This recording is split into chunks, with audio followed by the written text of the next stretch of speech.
Ternyata hanya ada satu hal yang sangat penting yang kita perlu. Bukan dua, bukan tiga. Yaitu otoritas. Ya, catat itu, otoritas. Lagi sekali, di dalam pelayanan ternyata satu hal ini yang paling perlu, otoritas. Bukan doa puasa yang terus menerus.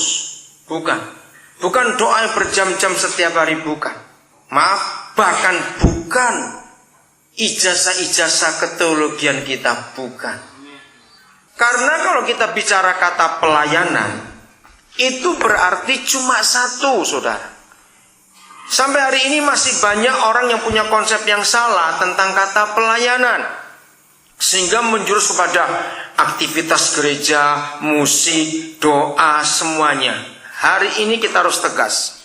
Yang disebut pelayanan itu cuma satu, yaitu melayani manusia, bukan melayani program dan acara. Kita harus tegas membedakan. Kalau acara dan program itu kegiatan, itu bukan pelayanan. Maka itu ayat yang saya pakai adalah, mengapa dengan tegas Yesus Tuhan kita berkata, aku datang bukan untuk dilayani, melainkan melayani. Nah, kalau kita gunakan firman itu, betapa salahnya selama ini kita berkata, mari saudara kita melayani Tuhan. Salah atau tidak? Tuhannya saja berfirman, aku tidak mau kau layani. Untuk apa kita sibuk-sibuk melayani dia? Nah, saya mulai cari, mengapa gereja punya terminologi melayani Tuhan? Ternyata penyebabnya sangat berbahaya. Itu dari agama-agama, saudara. Semua agama di dunia, umatnya harus melayani Tuhan mereka. Sejarah agama-agama kuno, mengapa zaman dulu contohnya di Yunani ada pelacur bakti? Mengapa di kuil-kuil zaman dulu agama-agama kuno ada imam-imam, ada imam perempuan juga yang melayani? Masih ingat kata itu? Sampai hari ini semua agama di dunia, umatnya kepada Tuhannya, kepada yang mereka sembah, harus berbakti. Nah, kata kebaktian pun ternyata salah. Itu dari agama lain kata kebaktian itu. Semua agama, baik yang monoteisme, apalagi yang tidak, yang dewanya banyak, harus memakai ini, memberi ini, menggunakan itu, pakai cara ini, semuanya melayani Tuhannya. Nah, kekristenan tidak ada kata melayani Tuhan.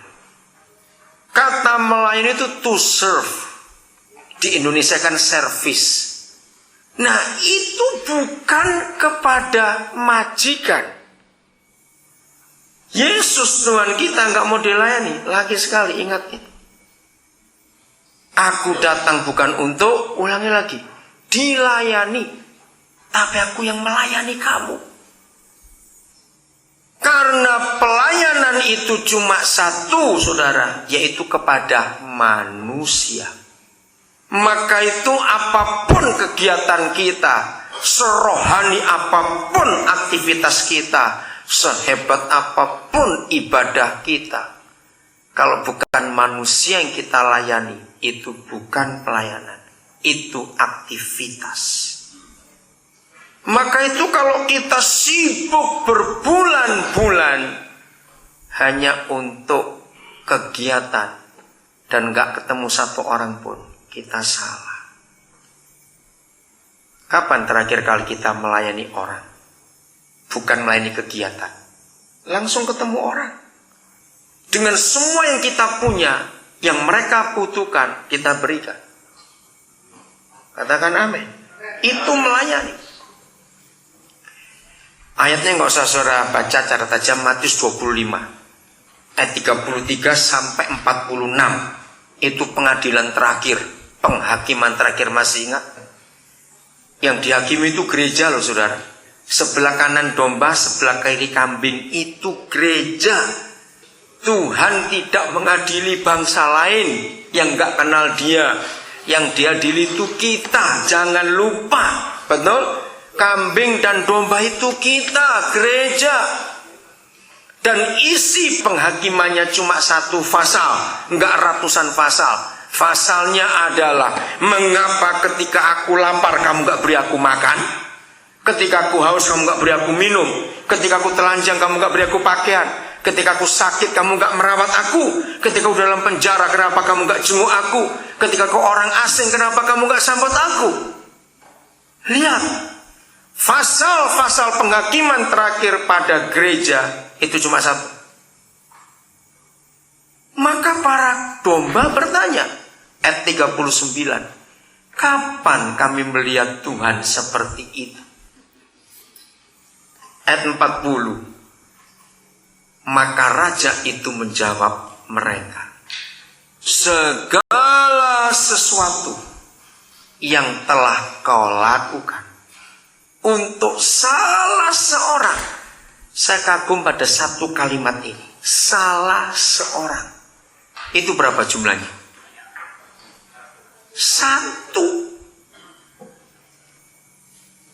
Bayangkan, Yesus gak minta banyak-banyak. Mulai sebulan satu. Kalau terlatih, sebulan jadi 2. Makin terlatih, sebulan jadi 3. Terbiasa lagi, terbulan jadi 4. Dan akhirnya setiap hari lebih dari 1. Karena kita mulai melakukan itu. Segala sesuatu yang telah kau perbuat untuk salah seorang dari saudaraku yang paling hina. Jangan lupa, predikat ini kepada salah seorang saudaraku yang paling hina ini, itu yang telah kau buat untuk aku. Saya tanya kepada saudara, saudara-saudara Yesus yang paling hina itu adanya di dalam gereja atau di luar gereja? Pasti di luar. Kalau kita sudah di dalam gak terhina lagi, kita ini mulia karena ditebus oleh darah yang terlalu mahal itu. Maka kesimpulannya, pelayanan tidak di dalam ruang lingkup orang percaya. Karena yang paling hina dari saudara Yesus tidak ada di lingkungan kita. Mereka adanya di luar kita. Kiranya tahun baru ini program-program kita semua adalah keluar, bukan ke dalam. Yang ke dalam hanya untuk menguatkan, konsolidasi istilahnya, ngatur strategi lagi. Yang lain keluar, cari orang.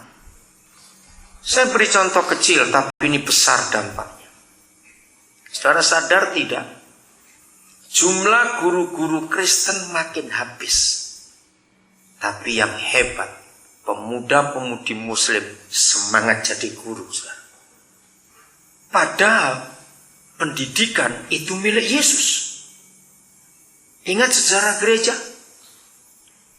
Bagaimana gereja mengutus guru-guru?